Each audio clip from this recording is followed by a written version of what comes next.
benn waxtu ci télévision Futur Média daleen ak jàmm ci xibaaru benn waxtu yi dina bokk ci li ñuy waxtaane fitna bi ñu nemmeeku jamono ji ci biir Sénégal loolee ñu koy nemmeeku ci couple yi ci match nawetaan yi boo ci boole agression yi rek loolee jaaxal askan bi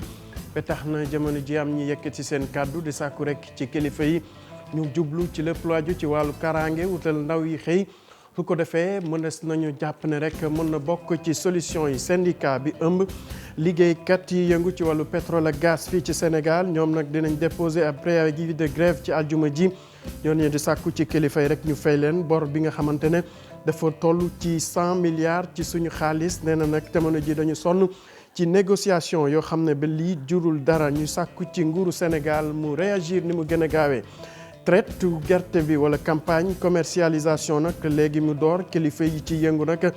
di sàkku rek ci nguuru Sénégal mu jël matuwaay yi war yëpp loole aju itam ci wàllu prix ak ni ñu ko doxalee buñ ko defee rek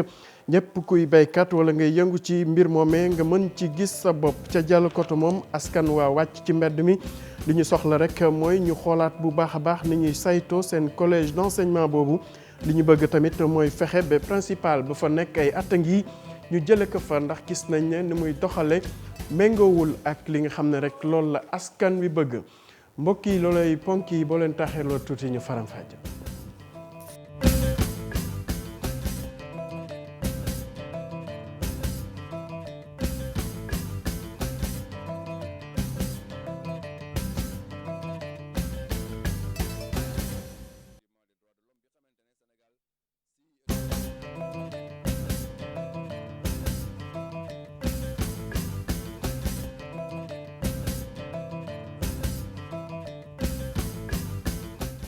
mbokk yi asalaamaaleykum dal leen ak jàmm ci xibaaru benn waxtu yi ni ñu ko waxee léegi ci ponk yi liggéeykat yi feete ci mbiru pétrole ak gaz jamono ji nag ñu ne dinañ déposer préavis de grève ci aljuma ji li ñuy sàkku ci nguuru Sénégal mu saytu ci seen mbir fay leen tamit téeméeri milliards yi nga xam ne rek yoral na leen ko nee na nag dañu sonn ci lépp lu aju ci wàllu négociation ba tax na jamono ji rek foofu ñu xoolaat weneen pexe bu ko defee rek kilifa yi mën leen déglu Habib Faye taseeg ñoom andi ci ak yu subaro ab préavis de grève lañ fas yéene déposé ci àjjuma ji syndicat yi liggéey ci wàllum pétrole bet gaz bi fii ci biir Sénégal ne ñoom mënatuñu wéyale lii di waxtaan gi ak nguur gi. dëgg-dëgg bëgguñu woon jub gàmmu dëkk bi di xaw a lëbëjoo ndax ay problème yi état joxul kii bi déchargé wuñu ko raffinerie bi taxaw na. loolu moo tax tey syndicat du pétrole jóg wax jafe-jafe yi am ci secteur bi wax jafe-jafe yi am ci dialogue social du secteur bi yu nga xam ne def nañ li ñu war a def lépp. pour jubbanti waaye loolu dafa mel ni mënta nekk ba tax na liggéeykatu pétrole fas nañu yéene déposer préavis de grève. bor ga nga xam ne ameel nañ ko société yiy liggéey ci wàllum pétrole beeg gaz bi loolee ëlëb na seen xel. état bi li mu war a compenser parce que en fait ñoom ñoo war a compenser ñoom ñoo bloqué prix yi li mu war a compenser dem ba yegg 100 milliards ñu taxaw di leen xaar. malgré tout ki la amel 40 milliards. leb la 40 milliards mënu laa fay te saa yu la ne jox ma nga jox ko yow après boo demee ba amatoo loo joxe da ngay taxaw. ba tax na it ñuy woo l'état wu Sénégal mu indi ci ay saafara. parce que lépp lu nga xam ne dafay xaw a niroog chantage wala lépp lu nga xam ne dafay niroog profito loolu du syndicat te ñun duñ doxale noonu waaye nag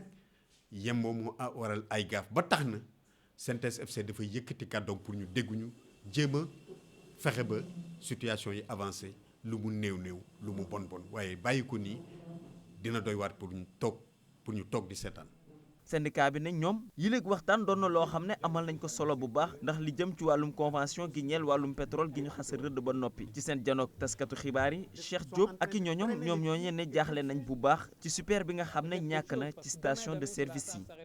la Senelec s'arrête. Habib Faye ñu wax ci leneen rawatina mbiru kaaraange fii ci Sénégal ak la ñu nemmeeku jamono ji nag xeetu fitna yi ñu gis ci biir dëkk bi. bokk na ci loolu xiiro ngaayo bi ñu nemeeku ci biir aji way dencante yi ak ci match nawetaan yi ba tax na rek ñu ne jamono ji moom mbiru kaaraange dafa xaw a sooxe ba tax na ñenn yekk ci ay kàddu di sàkku ci kilifa yi rek ñu xoolaat mbiru sécurité fii ci réew mi fexe tamit ba gone yi am ci li ñu jàpp yokk sensibilisation bi maanaam ñaax kenn ku nekk ci li nga xamante ne rek mooy indi jàmm fii ci suñu réew may mën a fay amat ci ab jàngatandi ci ak Mohamed Sow Dieng. bi mu ne cëpp Ndakaaru ci la am lu ko metti étudiant bi ñu daat koy doxee ginnaaw agressé ko jëloon lépp lu nekkoon ci ay poche am bàyyiwuñu ko sax téléphone bi mu yoroon bu ciy dellu siwaat dafay mer ba futtu. J'arrive vers le pont de Mermoz. Je sentais qu'il y avait quelqu'un qui me suivait. am na benn bés ma doon dox bi ma yéegee ba ci pont Mermoz bi ma xel ma ne am na ku ma topp bi mu yegsee ba ci man nag mu daal di génnee paaka daal di ma laaj rek ma yëkkati samay loxo bi ma yëkkatee loxo yi nag mu daal di fouiller samay poche bi ma yëkkatee samay loxo nag mu daal di fouiller samay poche yëpp daal di génnee li ci nekk yëpp gisaatuma ko nag ci yoon bi ma dajeek ñaari policier ma daal di leen wax li ma dund ñu dem si fi nga xamante ni foofu lañ ma agressé woon wante fekk ñu fa kii di agresseur bi li may ñaax nit ñi rek mooy rawatina lii di takk der yi ñu daal di yokk kaaraange gi. C'est malfaiteur donc est-ce que moi je pensais. maçon bi moom it am na lu mu jàpp loo xam ni du ko fàtte benn yoon xaritam bu ñu doxee ginnaaw. jam ko paaka. barki dem a géejawaay sama benn copain fa lañ nga kii nangu ñaar téléphone am jam ko géejawaay ay 23 heures mais xam nga non dafa jóge parcelle doon ñibbi diggante boobu lañ nga kar wóorul parce que on jamais gars yi léegi nangutuñu liggéey jël alali jàmbur moo gën ñu sacrifier la doxul nañ uti liggéey ñu liggéey. fii ñi bëgg a tekki ñu ngi tekki ku bëggul tekki nag doo tekki. ci làmb ji wala sax ci nawetaan yi saa su ne ñuy dégg xeetu violence yi di lëmbee dëkk bi mu mel ni foo ko nattu rek weesu na ko. da ngay toog làmb ji sax ñu ñëw comme ça fekk la ci tribune bi sotti leen ndox saaga la pour histoire am ñu dugg ci pickpocket nit ñi quoi di tafuñ ñii si mën a xam lu ko waral. nekkin wu ñaaw wi dafa dem sax ba feeñ ci way dencante yi soxna si mu mel ni am na saafara si. jigéen ñi dañuy def góor ñi dañuy def góor ñi dañuy tàppaas jigéen ñi dañuy tàppaas moo tax violence bi bari tekk duñu waxante dëgg sëy bu amee kii warul nëbbu kii warul nëbbu fii waaye nëbbunte tant que mu ngi am ci biir néegu sëy rek ñàkk waxtaan bañ a am ci biir néegu sëy rek violence bi day gën a bari. boo leen dégloo ñoom ñëpp mu mel ni ku ci nekk am nga loo jàpp ci xeetu violence yi léeg-léeg ngànnaay di ci feeñ loole lépp am na ay tegtal ak i saafara yoo xam ni gis nañu ne ku ci nekk war nga ko amal sa bopp. ñu wax ci mbiru njàng meek njàngale mi ñi tamit solution la ñu bëgg diwaanu Dialokoto ñooñu nekk parents d'élèves yi ñenn ci ñoom ñoo wàccoon ci mbedd mi tey rek di sàkku ci ñi nga xam ne ñooy kilifa yi ñu jële fa ab principal ba fa nekk ndax gis nañ ne ni muy doxale méngoowul ak li nga xam ne noonu la askan wëkk soxla Thierno Diop wala Thierno Dior moo wax ci seen tur ci micro Ousseynou Moussa Oumar Gueye.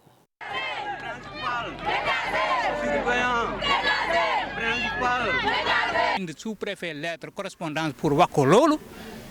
jëlee ko jóge foofu bind lettre adressé ko sous-préfet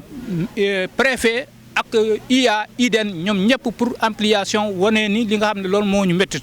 mais malgré li ñu def yëpp defuñu gisuñu benn résultat parce que li ñu bëgg amuñu ko loolu mooy lan soit principal bi nga xam ne moo fi nekk mu changer comportement lan mooy changer comportement c'est-à-dire gestion collège bi na ko jaarale ci yoon comité bi nga xam ne dafa ëmb parents d'élèves yi dafa ëmb prof yi dafa ëmb élèves yi dafa am moom ci boppam ak élément yi mais wax dëgg yàlla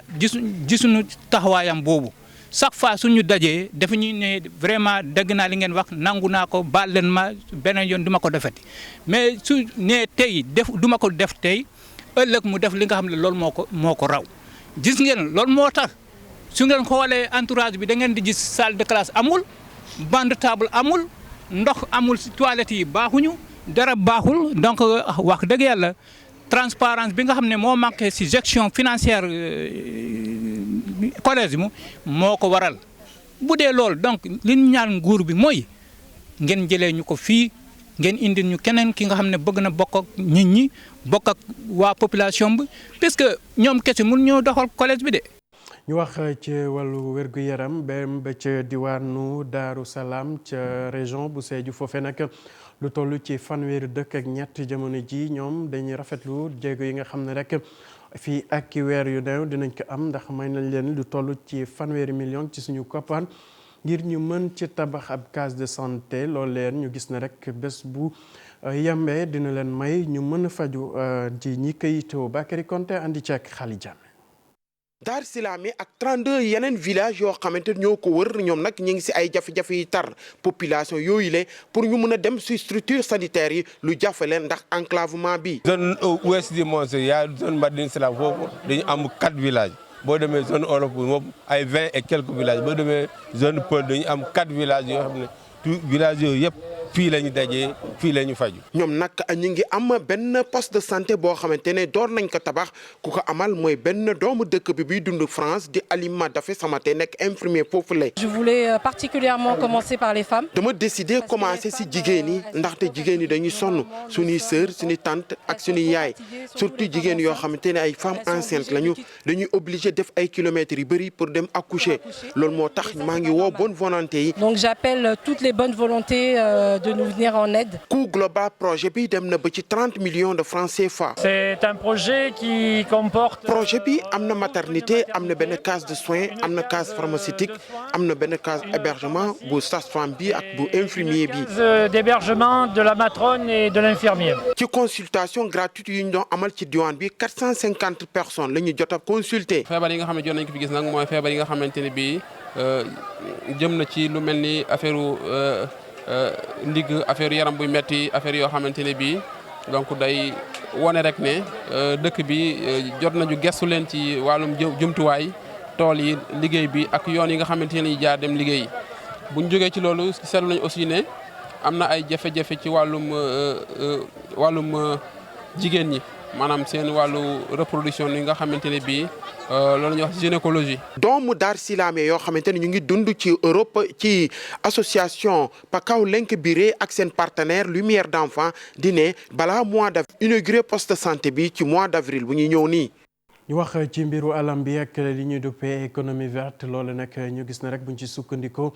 dinañ mën a xeex lépp lu waju ci wàllu environnement fii ci Sénégal ba tax na ñu ci ñaax askan wi kenn ku nekk dugal ci sa loxo rek ci boobu la xeex ñu teewlu ci loolu Ibra Sunkaru Ndiaye bu ministère de l'environnement ci micro Suzanne Seck. ñuy waxtaan nag ci lu nga xam ni xëy na sax mën na ni bees na mën na ni beesul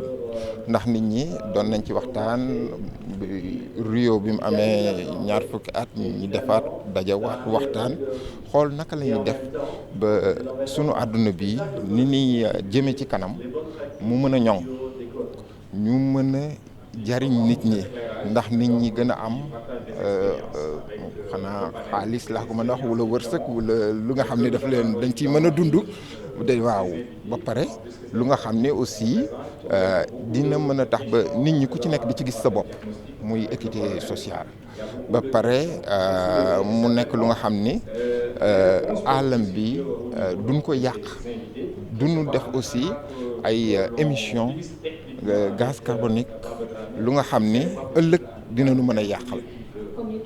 te yàq boobu dem na ba géej gi ni muy duggee ci biir dëkk bi muy affaire érosion côtière yi nga xam ne affaire changement climatique dafa expliqué li nga xam ni sunu suuf yi ni bay pour xam nga ni sunu dëkk yi ñoom agriculture dafa am solo wante su fekkee ni napp yi danoo gën a xorom nappe phréatique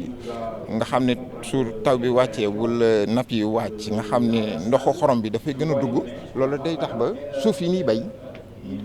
dootul am doole boobu. wax ca waxu mbir li nga xamante ne rek mooy mbéy mi ak traite bi wala sax njaayum gerte bi jamono ji ñu koy waajal bu baax a baax ba tax na foofee ca diwaanu Tëngéej ñoo xam ne rek dañ ciy yëngu noo tase ngir sàkku ci ñi nga xam ne ñooy kilifa yi ñu saytu ko bu baax a baax lépp lu aju ci wàllu prix ak niñ koy doxale ba képp koo xam ne yaa ngi ci yëngu nga mën ci gis sa bopp ci loolu nag ñu teewlu ci Massamba Dioum ci secteur boobu lay yëngu ñu teewlu ko ci micro Seynou Thiam. baax na yenn saa yi bu ñu ci fixation bi nit ñi xam li réalité parce que daf ñuy yomb suñu liggéey am na noo xam ne malheureusement àddina si noonu la bindoo fi mu nekk ci wàllu gerte donc bëgg na daal nit ñi xam li fi xew bu ëllëgee affaire ñun lay noppal sa bu ñuy dajee ndax ñi ci ëpp ci ñi nga xam ne ñoo fi teew tey ñoo fay nekk bu ëllëgee xam nañ li xew. en fait gis naa ne ñu bari bañ waxee xam nañ ko mais am na sax ñoo xam ne li jiitu li xamoon nañ ko donc pour que rek ku nekk di dal gën a sérieux gën a jàpp li nga xam ne moom la ñu war a jàpp ba duñu dem di exagérer ci loo xam ne lu simple la ñëpp maîtriser nañ ko. ndax yéen li fi daan gis daaw dooñu ko gis ren ba. loolu nag mu nga ca kanam ñun daal suñu danañ fas yéene daal lépp suñu kàttan ñu def ko ca ba lu yàqoon lu nekk bu ren mu bañ a nekk. ñu wax ci àtte bi nga xam ne rek CREI moom la yëkkati woon ci mbiru Karim Wade te loolee comité des droits de l'homme ba Nations Unies ñu jàppoon ne rek dafa bëgg ñu neenal ko ci loolu nag kuréel bi ëmb cadre yu APR àddunañ jëmale ci boobee mbir ñu ne rek ni ko opposition bi jàppee ak li nga xam ne rek moo nekk ci texte yi dafa wute lool ba tax na rek ñuy fësalaat seen kàddu ki nga xamante ne mooy Abdoulaye Diouf Sarr di xamle ne ñii di waa Nations Unies moom dañu wan gannaaw kii di Karim Meïssa Wade ay attangi yi ñu teewlu ko ci reportage wala sax ci micro ki nga xam ne mooy Cheikh Hassana Fall andi ci ak Mar Dieng. Depuis ce matin opposition bi ñi ngi taxaw en l'occurrence ñi xamante ne ñoom ñoo ànd ak Karim Meïssa Wade ne dafa am benn donc daan bu dal ci Sénégal moo tax ñu leen ne effectivement loolu amul parce que comité des droits de l'homme dafa wute lool ak le conseil effectivement des droits de l'homme bi xamante ne Sénégal si donc diir bu néew moom moo ko war a jiite comité boobu nag li cëram mooy mu xool benn mbir joxe si effectivement ay ñaax joxe si lu ñuy waxee recommandation mais du comité buy jël décision mais ñi bind depuis si suba ànd ak Karim Meïssa Wade dañu ne donc décision le comité bi alors que du décision. li ñu si jàngat mooy que ne moom dafa am bëgg-bëggam xam nañ effectivement li tax mu am ko. mooy li ñu koy toppale ñu effacé ko parce que am na agenda électoral mais li ñu koy toppee non seulement mënuñ ko effacé parce que cour bi nee na ñoom mënuñ ko effacé nee nañ effectivement loolu mbiru loi Sénégal la mais nee nañ ko 30 jours yi xamante ne moom nga doon laaj moom la ko comité bi wax 30 jours yi nga doon laaj ñun 180 jours lañ may réewu Sénégal pour que ñoom ñu jox ñu seen xalaat ci mbir mi loolu tam dafa am solo. dañu may 180 jours pour que ñu leeral joxe suñu xalaat yëpp ci mbir yi mais donc Karim Wade gis na ne comité boobu wax dëgg yàlla daf ko wan gannaaw en réalité parce que ñoom ñoo ko bëgg a analyser noonu mais boo jàngee bu baax li comité bi wax war nañ gannaaw Karim Wade wax ko ne vraiment li gën mooy dellul sa réew li xamante ne moom nga amal peuple bi nga fay leen ko loolu yaakaar naa ne mooy wax ji dëgg. ñu desandek mbirum Karim Wade boobee ak waa Ligue sénégalaise des droits de l'homme ñooñu nag dañu gis ne rek nguuru Sénégal jamono ji li ñu war a def rek moo jëfee dogal yooyu nga xam ne rek ñoom waa comité bu ONU moom la jël bu ko defee rek ñu mën a saxoo li nga xam ne mooy yoon ndaxte ay convention yu bëri réew Sénégal jot nag ratifié Assane Dioma Ndiaye ci reportage Fatima Touré andi ci ak Pape Sangone Mbaye. comité bi nga xam ne mooy saytu lépp luy ak yelleefu doomu aadama fële ci ONU moom nag joxe ultimatum 180 jours réewum Sénégal ngir rek mu daate xoolaat dossier Karim Wade avocat maître Dioma Ndiaye nag moom jàpp ni lii rek dafay dëggal liñ fi waxoon ni CREI mënul atte benn yoon Karim Wade. ne woon nañ buñ ko attee ci conditions yi ñu koy bëgg a atte xëy na atte bi mun na am. sens ci Sénégal mais boo génnee frontière u Sénégal maanaam communauté internationale bi duñ ko reconnaître loolu nag dafa mel ni moom moo am tey comité des Nations Unies bi nga xam ne mooy organe bi nga xam ne moo war a taxaw ba pacte international sur les droits civils et politiques bi wax ne képp ku ñuy àttee war nga am procès juste et équitable war nañ sàmm sa présomption d'innocence comité tey boobu moo jàpp ne àtte bi teguwul ci anam yoo xam ne waroon nañoo mën a respecter ay droits. avocat bi la sax di yaakaar ni état du Sénégal dina fulaal décision bi. jàpp naa ne tey Sénégal ak jéego yi muy joué ci sur le plan international nara présider conseil des droits de l'homme des Nations Unies nekkoon membre permanent du conseil de sécurité encore am ay représentation Nations Unies gëw ma ne tey dina jël risque wala choix di xeex ak Nations Unies. waaye tamit respecter lépp li nga xam ne rek xaatim nañ ko di ay convention ca bitim réew. xam nga droit international léegi doonatul droit boo xam ne ay déclaration la droit boo xam ne dafa tegu ci ay convention nag boo ko signé daf lay tënk. moo tax ñu ne le droit international est contraignant donc mënuñu sempi rek décision comité bi mu doon avis ñu ne avis kat du lié état. communiqué ministère justice nag di xamale ni benn organe international mënul daati niilal arrêt CREI nekk nag benn affirmation bi nga xam ne rek dafa tey xel ci application décision bi nga xam ne rek comité ONU bi daal di na ko joxe. Fatima Touré ñu wax ci mawlidatum ren ji foofee ca Ndiassane njiitu réew mi ngi foon démb ngir dalloo maison des hôtes wala kër gi nga xam ne rek dañ ko jagleel gan yi foofee gannaaw bi kilifa yi ko rafetloo nag ñu ngi sàkku ci njiitu réew mi ak nguuru Sénégal ñu jàppale leen ci lépp lu aju ci wàllu entretien bi Cheikh Anta Diop teew na fa andi ci ak say latir. njabootu al kunti daje woon ci Ndiassane doon dalal njiitu réew mi Macky Sall ginnaaw bi mu ñëwoon doon ubbi si kër gi ñu duppee kër maam Cheikh Bou Kounta di bâtiment bu yaatu boo xamante ni am na ay néeg gu ñuy dalal gan yi ay salle de conférence ba ci sax ay kàggu kii yor kàddu njaboot gi di Serigne Abdourahmane Kounta rafetlu lool taxawaay bi nga xamante ni njiitu réew mi taxawu na ko famille Kounta yu Ndiassane ak lii mu leen defal tey. su fekkee ni Ndiassane mbandum lem la ba kenn ku ci nekk noo ci taqe noonu nga cay jariñoo fii ci salle bi tey damay wax ni yow président Macky Sall soobu nga ci biir mband mi bu baax bëgg ni takk rupp ak lem waaw soxla bi mooy lii réy na lool nga defal ko njabootu Kounta waaye njabootu Kounta entretien bi ci war attanuñ ko de.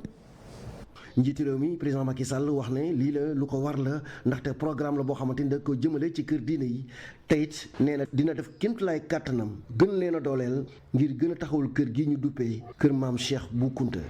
entretien bi wax nga dëgg wax ngeen nag jumaa ji ngeen tàmbali ci seeni doole bopp. wax ngeen nag kër gi nga xam ne ci presque année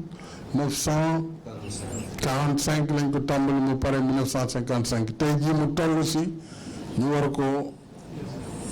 yeesalaat jàppalewaat ko balaa muy am jafe-jafe waaw loolu nag ay liggéey la yoo xam ne dañ ci war a jàpp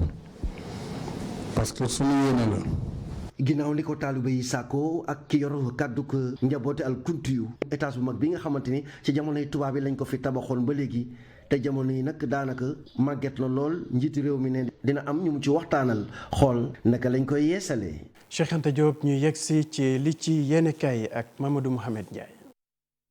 jërë ngeen jëf comité droit de l'homme ba ci organisation des nations unies yëngal na réew mi l'observateur nañu ci xëta mu njëkk li kuréelug nations unies googee wax ci réewum Sénégal ci ne na xoolaat sa dogal bu cour répression enrichissement illicite bi tëj lu Karim Wade mbir ya jur na coow bil journal bi avocat yu Karim Wade yi ba dogal ba jibee ak léegi amatuñu jàmm ñoo nga yëkkati seen loxo ak di fëgg seenub dënn ka yuuxu ndam ba noppi di dëggal ak wëral bokku Karim Wade ci wotey présidentielle yi 2019 yi journal bi dañu waaye nag loolee Abdoulaye Diouf Sarr ak i mbokkam mu di convergence des cadres républicains bàyyiwuñ leen ci ne ñoom i démb ab janook taskatu xabaar yi la ñu gonte woon foofee sax fa la Abdoulaye Diouf Sarr mi coordonnateur bi xam leen ne comité droit de l'homme bu organisation des nations unies xalaatam la joxe waaye neewul ne dañuy wañ loxob Sénégal ngir mu jëfee ko gars yi kay ñuy wër di def seen manipulation waaye li ñuy waxal comité droit de l'homme bi comité bi waxul loolee maître Pape Sène mel ne ku naan ñu ci yéenekaay bi du kenn ku dul maître Aladji Amadou Sall mooy wër di wax lu ko neex moo ki gaayam bëgg lëndëmal xelu askan wi comité boobee ab organe de surveillance la bu ñu ko waxal lu mu waxul vox populi nañu cadre yu APR yi kase nañu décision bu comité droit de l'homme ba ci organisation des nations unies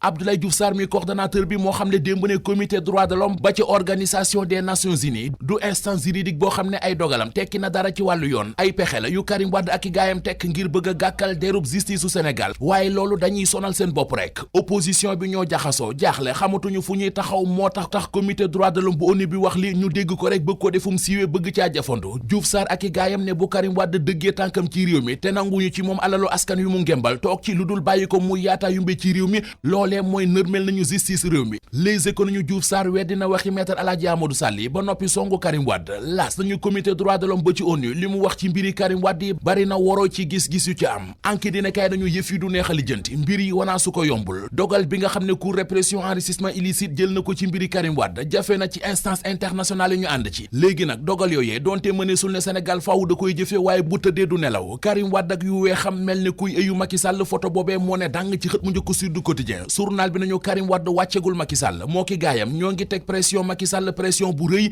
bëgg nañu ñu bind Karim Wade ci liste électorale yi Les Échos nañu waaye moom Karim Wade la mu demoon doon ko sàkku ji ci comité droit de l'homme ba ci comité droit de l'homme bu organisation des nations unies bari na lu mu ci amul ne ci càkkuti fi Karim Wade yi bokk na ci bëggoon ñu annuler maanaam neenal tuuma yi ñu koy toppee li ñu naan contrainte par corps mu di bu tegee tànkam ci réew mi dañu koy jël yóbbu kaso ba mu fay alamaan ji ñu koy toppee loolee Karim Wade bëggoon nañu dindi ko waaye comité bi da koo bañ awokaay Karim Wade it li ñu bëggoon moo di comité bi appal Karim Wade fanweeri fan maanaam weer ngir mu lijjanti ko comité bi juróom-benni weer la wax nañu wax ci li Source A xëy di wax premier ministre bu Sénégal di Mahammed Boun Abdallah Dionne moo ki ministre am at mu yàlla sàkk seeni dépense dina dikkee Sénégal juróom-ñaar téeméeri milliards maanaam 700 milliards yéenekaay bi nañu cabinet ministériel yu gouvernement Boun Dionne ña fa nekk 2016 ak léegi yokku na 6% Mahammed Boun Abdallah Dionne ay garde corps am rek ëpp nañu ñaar fukk te loolee bokkut ak ñiy garde këram conseiller cabinet yi chargé de mission yi li ñuy leen di fay weeru nekk mat na million boo demee ca ña ca primature mu di conseiller cabinet yeeg chargé de mission yi ca primature ku ci nekk boo laalul ñetti million weeru nekk yaa ngi laal ñaari million li ñu recruté ci chauffeur nag kenn xamul nu mu toll ñetti téeméeri chauffeur ak fukk ak juróom-ñett maanaam 318 chauffeur ci diggante ministère de la justice ministère de la santé ministère de l'agriculture ministère du travail ak ministère affaires étrangères mbir mu étrange moo am ci Fissel Mbadane réew mi quotidien moo ñu ko xëy xibaar benn waay moo fa rendi jabaram libération nañu waa ji def loolee Saliou Ciss la tudd ab professeur SVT la l'observateur nañu maa leen di nitti li na mbiree demee ubbil yéenekaay bi professeur bi def loolee Saliou Ngom la tudd jabaram jamu rendi Ami Dieng la tudd journal bi nañu bés ba mbiri xewee ab luuma moo amoon ca dëkk ba ñëpp dem fa ndaw si toog ci ëtt bi dafa ëmb ba diis nag mi ngi ci juróom-ñeenti weer jëkkër ja ñëw ndaw sa nuyu ko dem dugg ca néeg ba jëkkër ja fekk ko fa jël paakaam ca la ko rendee enquête ba ñu cay def ak li mu jot a feeñaligum nee nañu mbirum firange moo ko waral boole ceekit professeur SVT bi àndut ak xelam maanaam dafa manqué bañ na ko ba léeg-léeg sax day crise moo waraloon ñu ne ko at mi bul jàngale ji l'observateur nañu ba mu defee la muy def bu nuppi maanaam ba mu rendee jabar ja dafa daw ñoo nga ko jàppee ca marché Mbafay askan wi ñoo ko gis jàpp ko jébbal ko gendarmerie. Mamadou Mouhamed Ndiaye cant ak ngërëm ñeen la yéen tamit naka noonu ci teewlu beeg safo bi dineen ñaanal kenn lu jàmm yàlla na jàmm sax dakk ci réew mi jërë ngeen jëf.